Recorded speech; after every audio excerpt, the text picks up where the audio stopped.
And now, a thought from man.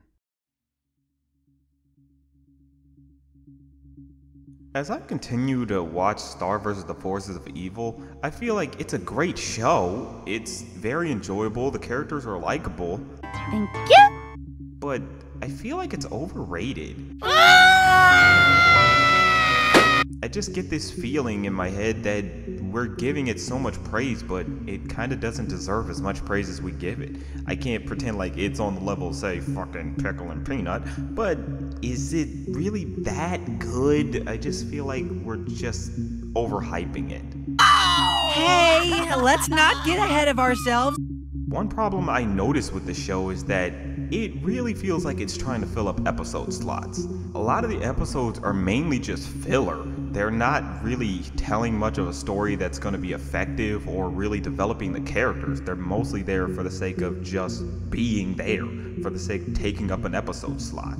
And that's my thing. Steven Universe, if anything, it's a perfect example of how to do fillers. You need to be able to take a break from all the crazy stuff in the full narrative and mainly just take some time to develop the characters, you know? They can do offside missions or just stuff that's everyday stuff, but we should be getting something out of it, something that develops the characters. With Star vs. the Forces of Evil, I just feel like these episodes are very inconsequential. They just don't tell me anything new about the character, or it's not going to be very effective. It's just there to be there. I just don't think that's too acceptable in this day and age. I'm bored. One major example of this is the episode Running with Scissors, where they finally decide to give the character Hekapoo some dialogue.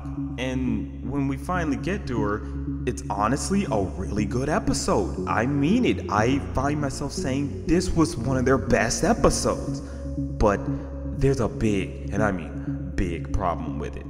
It's the most inconsequential episode throughout the whole fucking season. And that's what's wrong with it. It's like, you had such a good premise. I mean, the main thing starts off with Marco losing his dimensional scissors to Hekapoo when she finds out he didn't earn them. So she basically puts him to a test and makes him earn them. He basically takes 16 years to finally earn them. And he's basically aged up. He's now 30 years old. And he basically has to return back to his old life, return to Star, his friends and family and whatnot. But the thing is, when he returns back, he reverts back to his old 14-year-old body. And at the end, you're just thinking, holy crap, the possibilities with this. Basically, because now Marco is a 30-year-old with a 14-year-old's body. Holy crap. I mean, that can change up the dynamics. That can make him he's more experienced now in fighting and survival. At that point, you're like, this is just going to be so amazing from now on. But no, by the next episode, everything except for the new scissors is completely forgotten and negated. It's like, are you fucking real? You can't do that. That's just bad writing. Like, that is the typical status quo as God. And it's like, don't do that. Never do that. Just don't do that. Unless you're doing a show that's not even supposed to be serialized whatsoever, it's not even supposed to have development whatsoever, like something like Johnny Bravo or Dexter's Laboratory, don't have those episodes that are supposed to clearly have some type of development, but at the same time, you still need to revert back to the way it is. Like, just don't do that. Especially with the way the episode ended, it mainly ends on Marco just sitting there kind of thinking about everything that just happened to him. The fact that he spent 16 years just doing this one challenge. He's learned all these skills and everything for it to all basically mean nothing. It's like, wow, how is he going to handle this? Basically, how is he going to return to his life? Like, everything's so different for him. Now he's mainly known survival for the most part. But now he's basically got to readjust to his old life.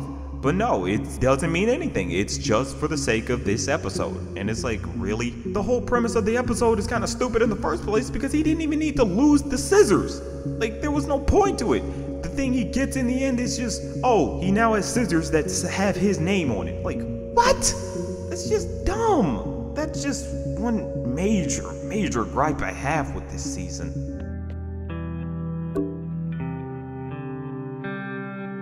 Password? I don't remember my password.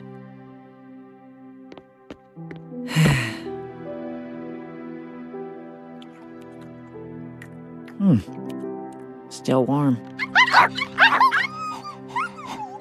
All right. Let's go for a walk.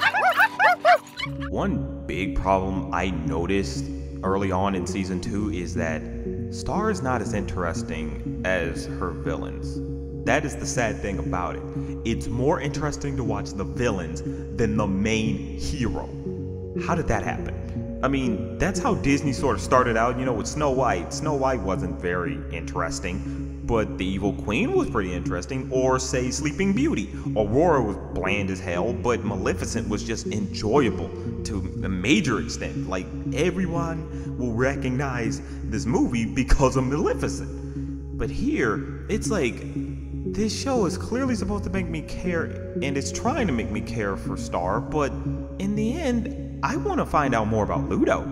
That's the thing. The season 2 premiere, Ludo in the Wild, it was an absolutely great episode and probably their best. And it's just like, how is it you had 2 episodes in the season premiere, one that focuses on Star and the other that focuses on the villain? And the one about the villain is way more interesting than a one about the hero. I mean, there's a way to try to balance that out so both are interesting, but I find myself wanting to find out what's gonna happen with Ludo more than I do with Star. With Star, it just feels like, she's going through some princess problem, but who cares? It's just typical crap, and she'll do some stupid weird spell to save the day or something like that. And you just think, really, Ludo's episode was just so much more compelling. He's basically developed now. He's not that silly goofball in the first season. He's now someone who's trying to build himself up and build his empire. He's trying to be a real force to be reckoned with. He's not trying to just be some stupid silly villain who wants to take over the world or anything like that. He does want to take over the world, but he's actually putting in the effort. He's lost all his men. He has no followers anymore, and he's trying to build himself back up. And I'm like, yes, that's interesting. Hell, if you wanted to make the whole series about Ludo, I'd be like, yeah, this is a better series. It's more compelling and it's more enjoyable to watch to just see this one villain rise to power. And that's just what's bad about it, is that with Star, her main thing is she's trying to figure out what she wants to do, and it's like, okay, really, you kind of seen the story before. She doesn't want to be the princess, or she wants to be, but she wants to do it in her own unique way. I'm like, yeah, that's cool and all, but I've kind of seen that story done before, so come on, what else you got? So, that's just kind of one big gripe I've had with this season so far. That's like real sad. I used to be so excited for this series when I first heard about it. I thought, oh man, this is gonna be amazing, it's gonna be great. When I saw like the intro, I was like, holy crap, this is gonna be fun, it's gonna be enjoyable. But as I watch it, it just feels sort of, Like, a lot of the time, it feels like it wants to be this great, crazy, weird show, but it feels like you're also trying to overcompensate by having a little bit of too much weird, that you just feel like you're nonsense at this point. It's just no point in following you, because you're just being weird, while at the same time, you're trying to tell a cohesive narrative. And it's just like, if you want to tell a narrative, tell a narrative. And you can have filler episodes, but they need to be filler episodes that make sense. You know, they got to be sort of breaks from the major thing, but at the same time developing the characters and having some weight to them. Something that, you know, feels like it's consequential. This has something to do with these characters, and it's going to affect these characters in the long haul. Here, it just feels like this has no effect on these characters. It's going to be forgotten. It's never going to be brought up again.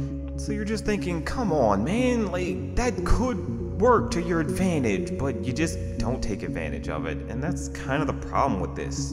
As I watch it, I feel like I'm not getting much substance out of it. I feel like I'm just eating candy, just very sugary candy. You know, at one point that can be nice and enjoyable for a bit, but at the same time, you want some fucking meat. You know, you want some protein, you want something to get out of this.